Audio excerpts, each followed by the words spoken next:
All right. Fire Radio M Podcast live interview with Devin John Marvin of SNS Entertainment and AKA 6007. Yep, AKA Rocky Dlite. And AKA Rocky Dlite. Gotcha. All right. Start things off with, how was SNS formed?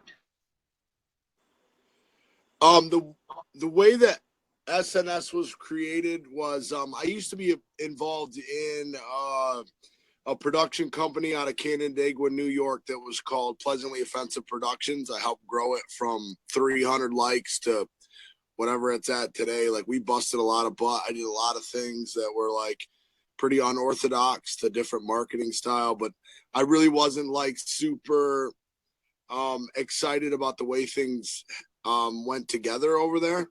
Mm-hmm. So I went to New York City to promo for Twisted, which is a pretty big band. I don't know if you're familiar with them or not, but we did some promo for the Twisted Street team. We went to New York City with this girl Cassie and another girl named Casey. Well, this was the first time that I'd ever met Cassie Jade on Facebook, if anybody knows her as her. Her and I together, we went to New York City, we went to the show, and we realized that out inside this audience of, like, it was supposed to be like the part where juggalos come together, they're hanging out, they're doing whatever in the parking lot. And for many years, we've watched juggalos be strong, and they were together as one. It was a big family thing. We were strong. No one could divide us. And then what happened is a lot of craziness in the top of the two record labels that are on the Juggalo world. They started fighting. And what happened is juggalos became divided, if you will. Okay. And I saw Cassie, and honestly, this is a 100%. I was reflecting on this earlier today with Cassie. Like, I walked over to Cassie, and she was like upset. And I'm like, why are you upset? We're at ICP. We're about to go, you know what I mean? We're about to be on stage. This is the first day that I've ever hung out with Cassie, by the way. I just want to make that known. And I went and I talked to Cass, and I was like, what is up with you? Why are you so upset? I could just tell that something was eating her away. And she's like, the juggalos hate each other. They don't even want to hang out in the parking lot together anymore, you know? And it dawned on me. I kind of had an epiphany all at once that, like, the idea of business in the juggalo world has destroyed the juggalo movement, which was an unconditional love amongst every single person that ever, like, came together. We were all like, it didn't matter what you did to me, bro. You were a juggalo. I had your back until the end, you know? Yeah. And I was having the same type of problems in my company that I put my blood, sweat, and tears in. I was having them same types of problems inside a local company, or some like a semi-national company that was getting some notoriety. We were like doing big things, but it was like we were treating people like garbage, bro. It was we were bullying people out of the label. We were kicking people out left and right. We were just ruthless. We didn't know what we were doing. It was our first time ever embarking upon this, you know. And then as time, less than 4 or 5 days later, right? I'm sitting there and I get in a huge fight with everybody that I'm there with. And I'm like, you know what? I'm leaving. Well, when I left, I contacted Cassie and I was like, yo, like, I'm leaving Pop. Like, are you with me or whatever, you know? And she showed me a loyalty that I could never, I've never gotten from anyone. Only an unconditional love that juggalos have given me early on in my time as being a juggalo, you know? And it kind of reverted me back to that whole mentality that literally made me want to write music in the first place. Okay. So as this was happening, she showed me the loyalty that I needed in a 3-day time period. I've known this girl, probably about a week time period. Like, I've known this girl for about a week, and she has more loyalty to me than anybody that I've ever met in my entire life. All right. And this was the girl that had a problem with the juggalos not being together, you know? Yeah. She looked. I get what you're saying. She says to me, she goes, why don't you just start your own company? Why don't you just move away, start your own company, and do what you got to do. So I brought Cassie. I was like, Cassie, all right, if I'm gonna do this, you need to be like my vice president. Like, you need to come in with me. You need to do this stuff with me.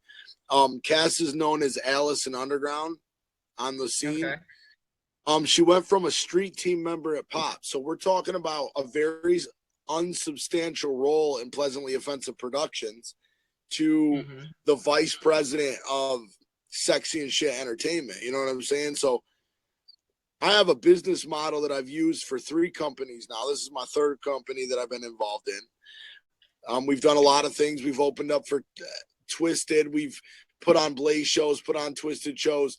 We've been on tour. We've done anything and everything. I've been in ICP music videos the whole night. You know, like, we've done anything and everything that we ever could have, you know. So I knew what the fuck I was doing, but I needed to build a company on love. I needed to build a company that was not about how am I going to get ahead by destroying everybody? No, I wanted to build a company that was built on love, you know. And so Cass and I together, we started SexyNShit Entertainment. Okay. It's And what would you say makes you guys different from other labels?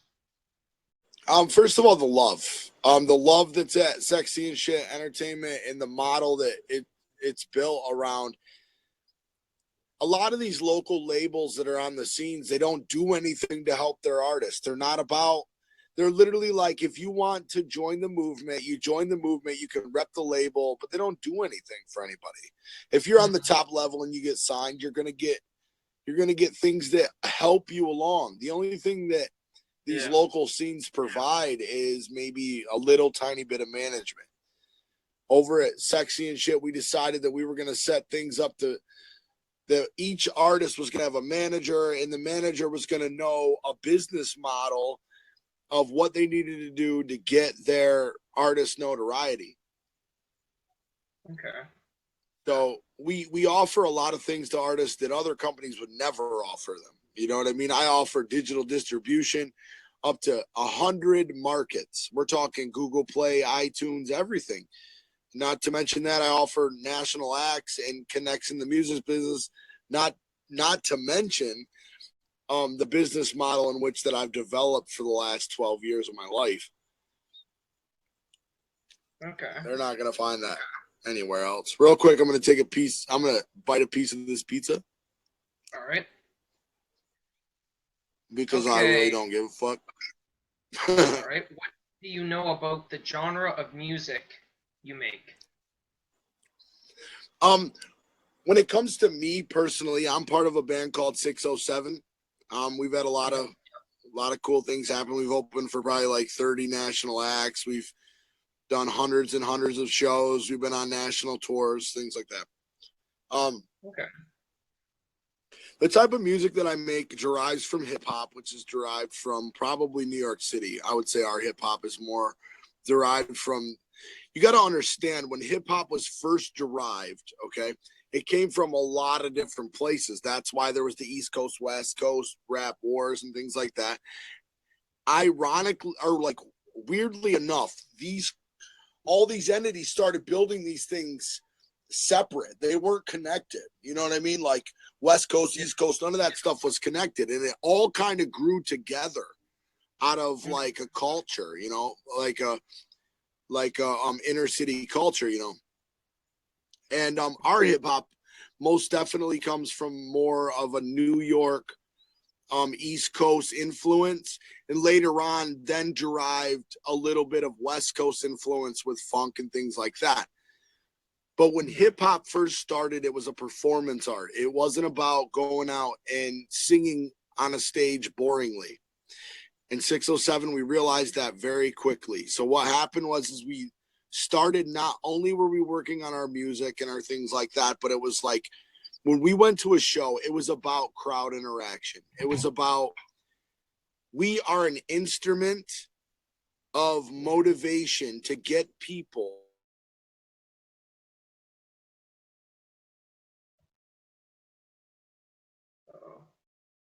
scream whatever they wanted to scream on stage. You know what I mean? Whatever I was saying to them. Say that Sorry, again? could you repeat that? Yeah, 100%. All right, so what it was we were a bit of motivation to get people to move, to get people to step outside of their insecurities and feel the music. I noticed early on in my career that nobody wanted to do anything that was going on the stage, and it drove me nuts. And the way I looked up hip hop and the way that I researched it and the history that came about it was like, they were like, you know, like ABK, for example, Anybody Killer. He's a big dude in our scene. He was like, when I say anybody, you all say killer. And these motherfuckers would be like, killer, as soon as he would say anybody. You know what I'm saying?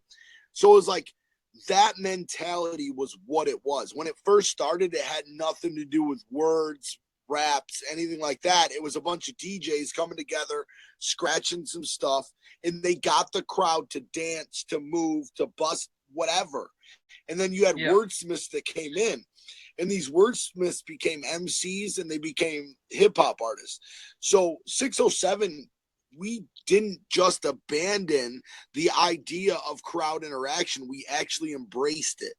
So not only did we work with lyrics, the music, we created a movement that was more of a white wing movement. It's a little scary. It's not a normal white wing movement. It's not like we're racist, none of that stuff. But it's like, dude, I don't like the Illuminati. I don't like the New World. None of us do. We wrote music against it. We were like, this is not going to happen. And together with that, using the art form of performance art, if you will, and using the art form of the music itself, we created an entity that is 607. Let me be clear. 607 is 607 is not like a like, we're not liberal, you know what I mean? We're not like so conservative that you can't fucking say shit around it. We scream horsecock on stage, you know what I'm saying? But we understood a level of where corruption was coming in, and we understood where a level of like pop culture and everything was. And it was like, if you really go to the roots of hip hop, dude, they were about the same movement that we're about. You know what I'm saying? Like, it was like, that's what it was. We are the uncorporate entity of hip hop that is left. I don't know who else wakes the freedom up, if you will. I know you got like Head PE and stuff like that that are waking the freedom up, but like 607 is three people. It is it's two dudes and a girl, okay? And every one of them rap, and every one of them have very great crowd interaction. It's one of the number one things when we work on music. We work on how we're gonna get the crowd to react to that. How are we gonna touch you while you're standing in front of one of our shows? You know what I'm saying? So that we can press our movement to you.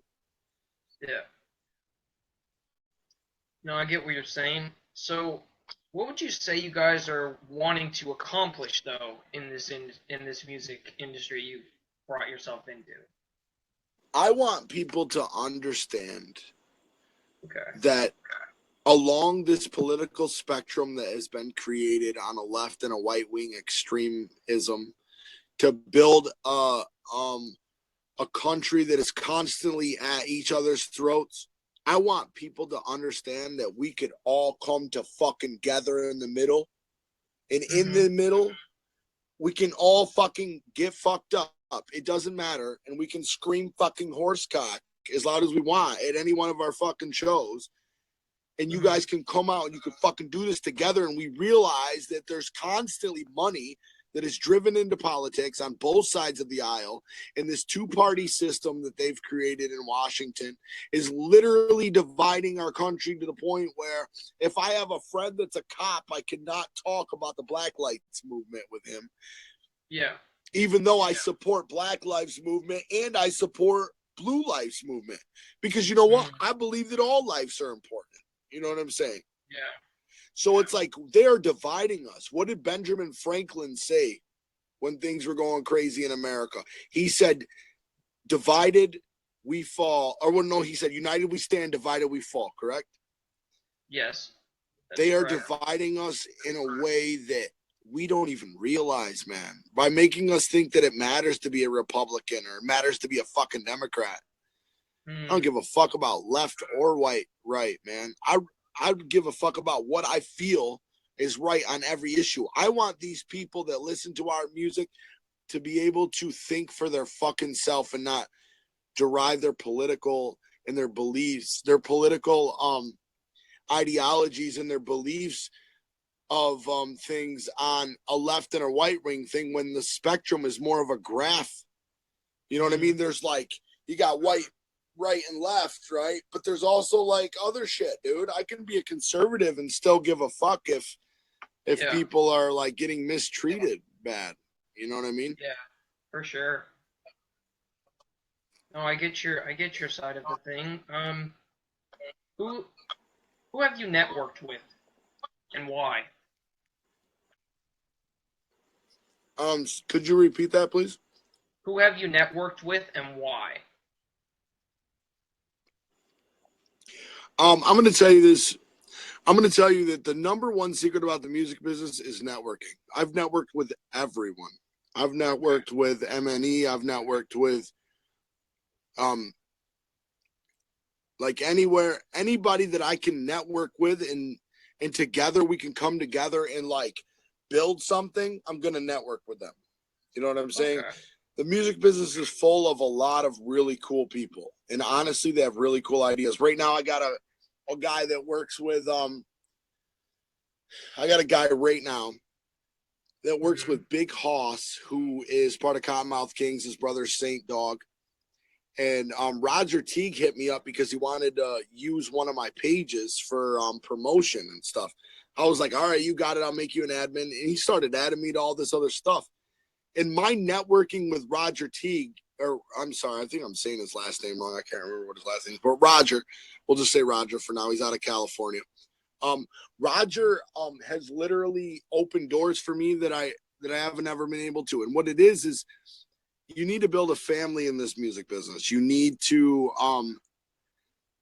whoever you network with, you need to become personal with them.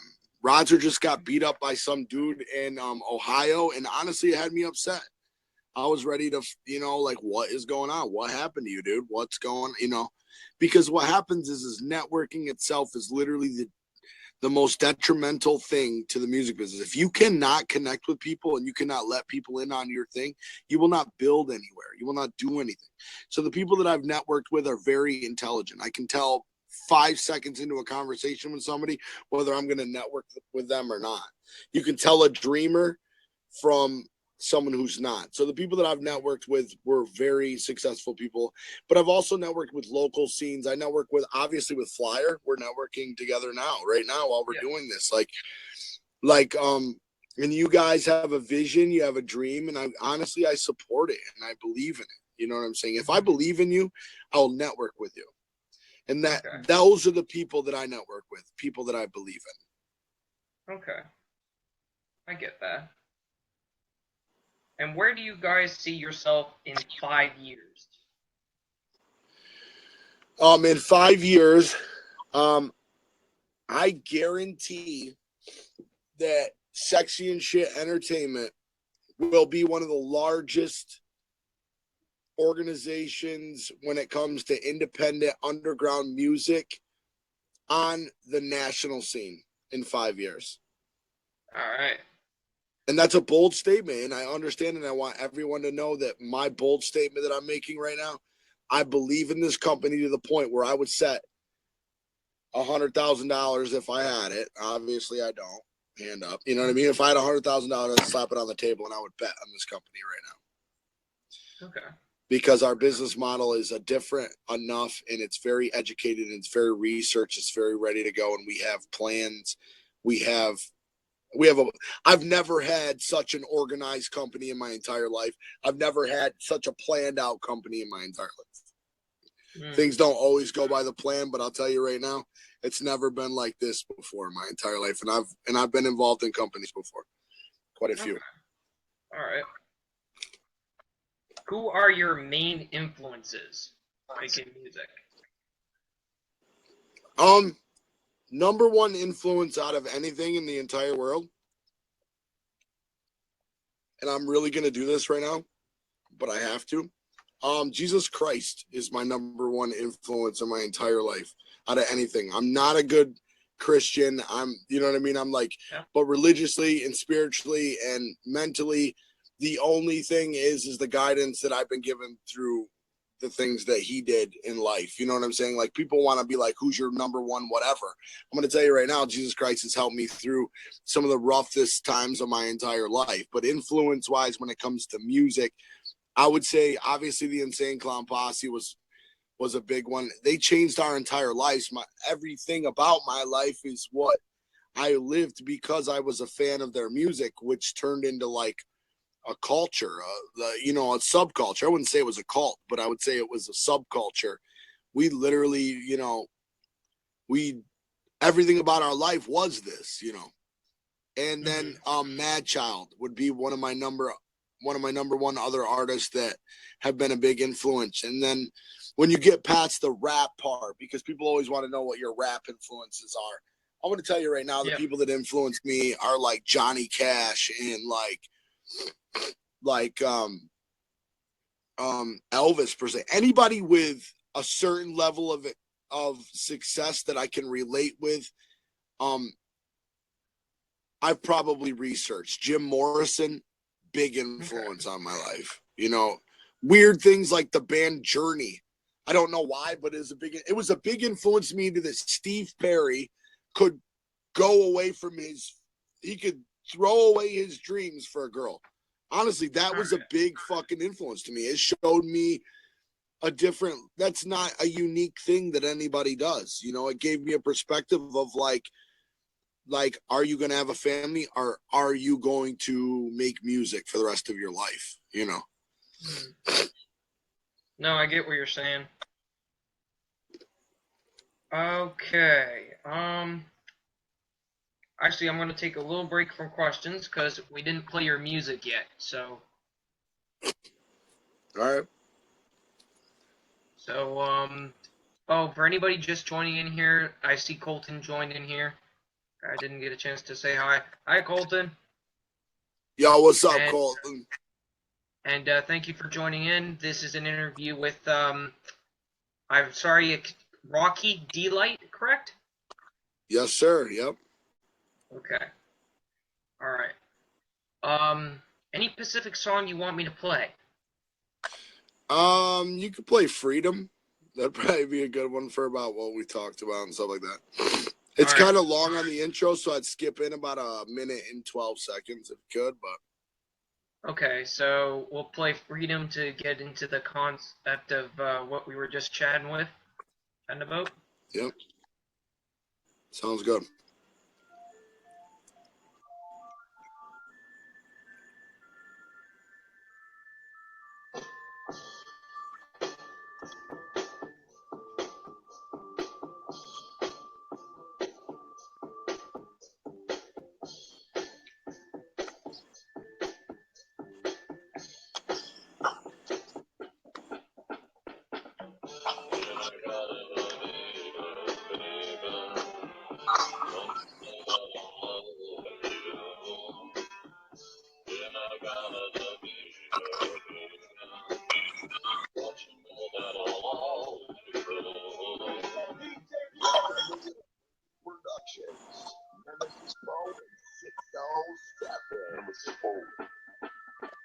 Pyrotechnic, pyroseptic, by those exits, nitro rep shit, find the message, gospel mention, the second in the right sex that I mentioned, got engines rapping with 607, family station, definitely worth the mention, not from this place, rep X dimension, something extra, they don't want no dissension, try pose attention, get out from no texting, wild birds so vex when I smile, no stresses, protect my next, should be the next man in heaven, your best bet to check my success for testing, not textbook, that's for less than that, friend, your head rest, I bet rent you flexing, no old western, go like a night flicker, light flicker, slice flicker, oh ripper.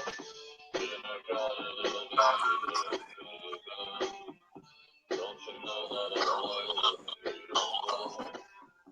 And I gotta be your baby. Don't you know that I'll always be true? Ladies and Introducing Rocky Dlite. She's burning out in an El Camino. Hit the high hat with a high C. Into a whisper. With the Wicked Witch whisper. Sweet old lady with the heart of gold. That bitch is not nice. Not at all. Not at all. Smile with a rubber jaw. Call me on the candy bar voodoo. Had to show her to the motherfucking pop crew. With the smoke in the mirror, she hijacked the nemesis for tears. Next thing you know, there ain't no nemesis for with no nemesis for shows.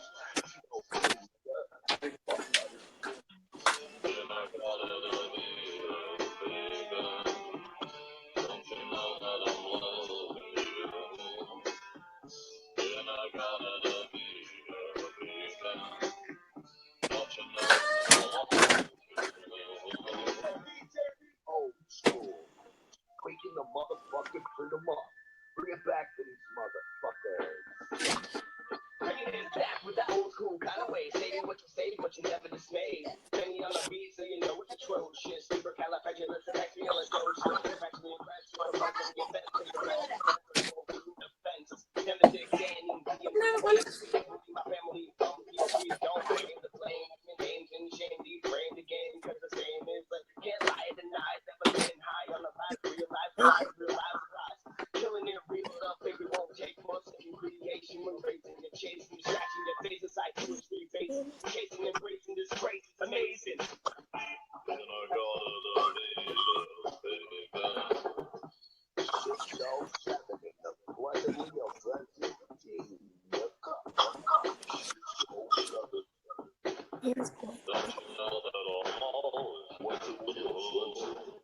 Ladies and gentlemen, It's my water. No, it's not water. I need it.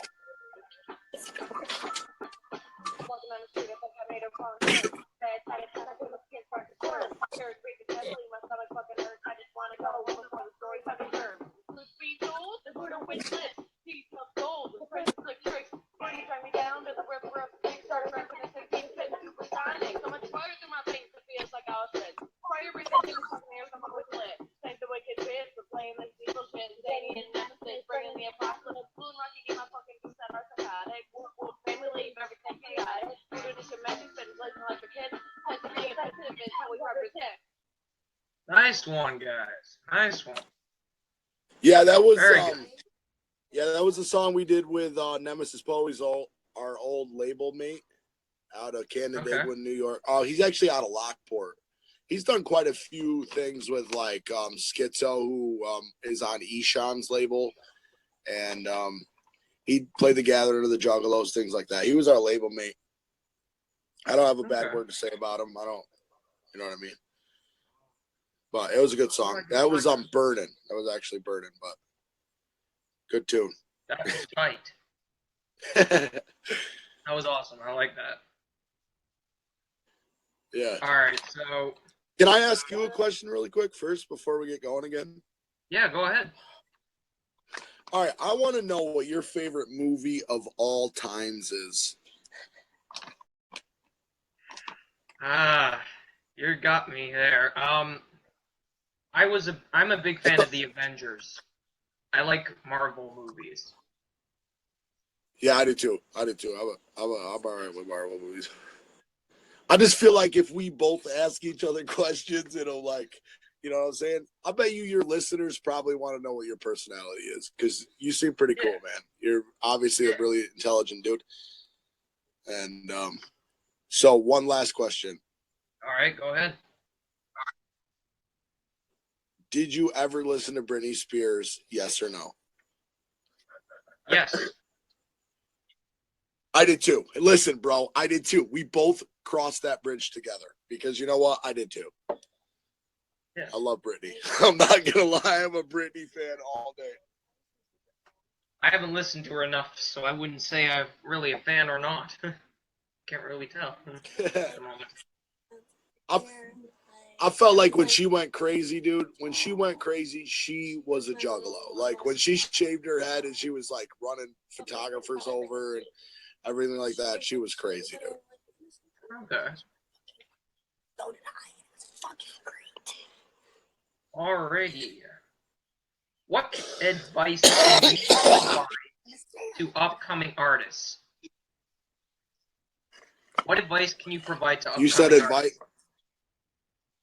I'm going to tell you the number one thing is if you don't have a hard work ethic and you cannot realize what procrastination is, you will not get anywhere in this business. And I promise you that it literally boils down to a professor that I had in college told me one time.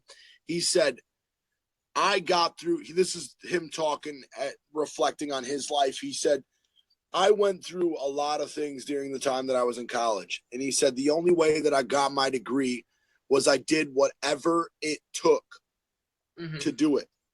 It wasn't like people have this misconception that I'm going to do really good in the music business and I'm going to get signed by a company.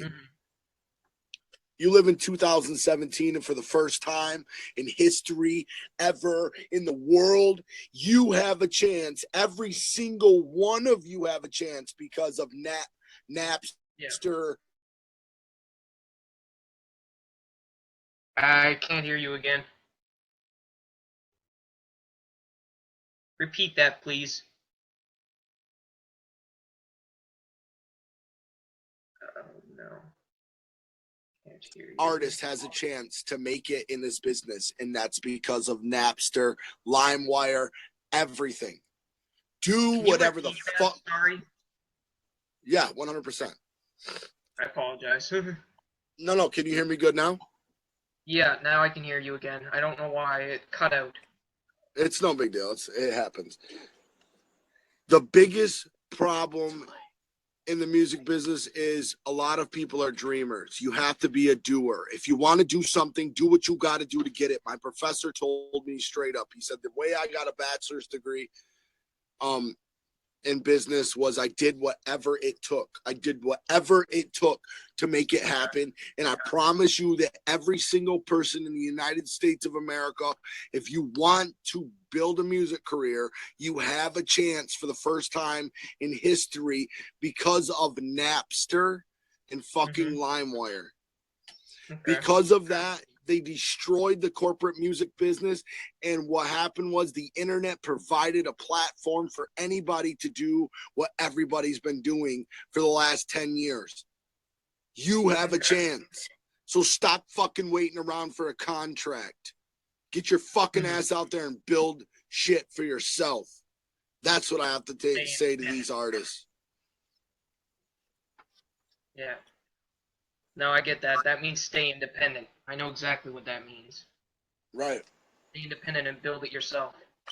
Right. I'm not saying if you get a fucking record contract to turn the motherfucker down. I'd have some lawyers look over it and make sure you ain't going to get fucked. Because if you can get some hell of a national recognition, it would be really good and it would be a shortcut. But you motherfuckers sit around and say, I don't like work on my music because I don't think I have a chance to get signed. Well, motherfucker, I learned a long time ago that I'm not going to get signed. You know what I mean? I don't care about getting signed. I'm going to build this stuff for myself, and I build a fan base in 2 years that it makes the music business look like what just happened. You know what I mean? Yeah. I need a lighter. Someone got one? All right, what do we got next? All right, well, that's it for me for questions. If you have any questions for me, go ahead, shoot them. Do you think that America will whip North Korea's ass in World War III? I have no idea, honestly, but what I've heard about America is that they have nuclear weapons. So I would say Korea's in a bit of a trouble area. Yes, North Korea has weapons too. Honestly, what do you think America would be able to do if North Korea shot an EMP, which is an electromagnetic pulse bomb, to America and we ran out of electricity and we couldn't get on Facebook no more? Do you think everybody would go crazy and we'd go fucking nuts?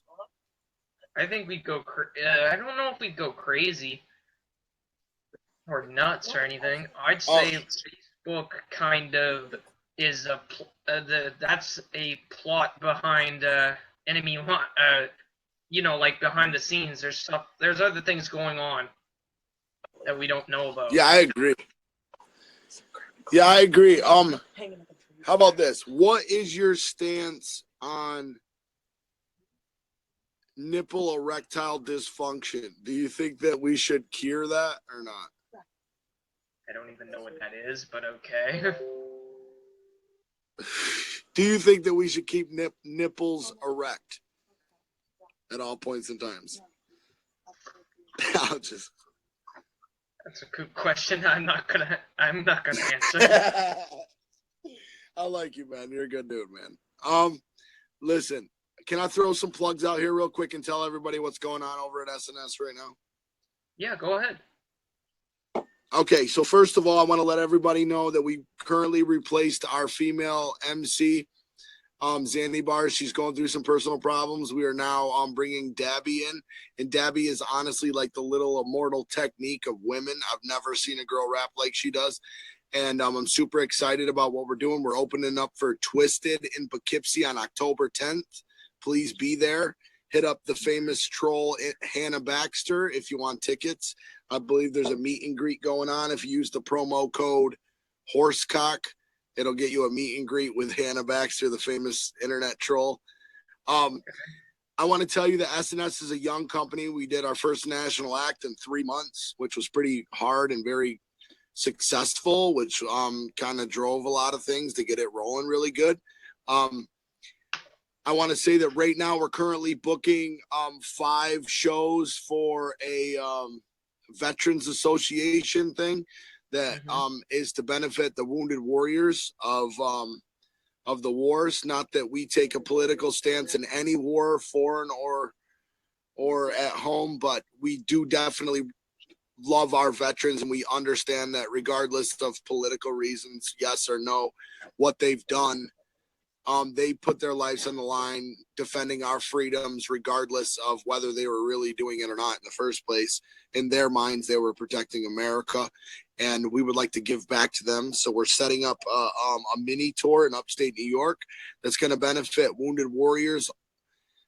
And we encourage you all to come out to one of our events. Please stay tuned to anything SexyNShit Entertainment. And we have a lot of up-and-coming artists that are really ready to rock and roll. These guys are professional. They're working around the clock to bring you delicious stuff. Understand that we are young, but we are also full of piss and vinegar. And we are going to show this fucking world a thing or two. All right. Thank you, man. I really like this interview. Yeah, no problem. Coming up soon with on my side, Fly Radio 1 podcast, hosting a mixtape, Time to Get Heard, Volume 2, featuring a bunch of artists from around the world. We got about 20-some submissions or more. So that's coming up. We'll have details of dates when that comes on. Yeah. Why don't you...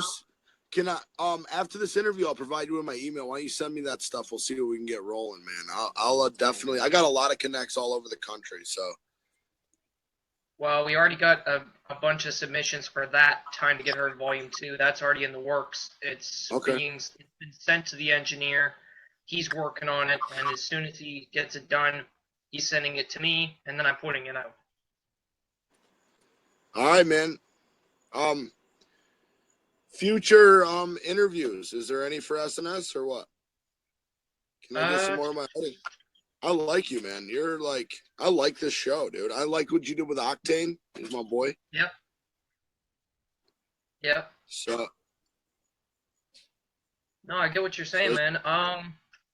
Yes, there will be. If you guys want to set up something, yeah, I'll sit down with any one of you to do an interview. I think you should interview Hannah Baxter, is who you should interview. She's an internet troll. She is personally responsible for killing the career of Blase Rose. She's done a lot of things on the music scene. She has a very negative light, but she's also very famous at the same time. And knowing her personally, she's a very good person, and I really think that it would benefit for you to do an interview with Hannah Baxter. All right, sounds good. On my side, if you need any connections to a magazine, hit up James Mayfield, my buddy from Hip Hop Forum magazine. He's an associate. If you need radio play, I got a buddy, Mr. Boogie from Boogie Bang Radio. Also, Fly Radio and Podcast does plays music. And also, we've got just joined Clarence G and his radio setup in Texas. So if you want music playing from different parts of the world, we got you. Let's do it, man. Let's work together. Let's bring this music scene together, bro. Dissension does nothing for the music scene. Us independent artists, we all got to stick together and we got to rise together. Mm-hmm. And I think we can do that through you, brother. All right, sounds good. And on that note, do you have any further questions for me? None at all. None at all. All right, in that case, share the live, subscribe to us on YouTube, Fly Radio and Podcast. Hit that bell so you can get notified that there's more interviews to come. And yep, hit the damn bell.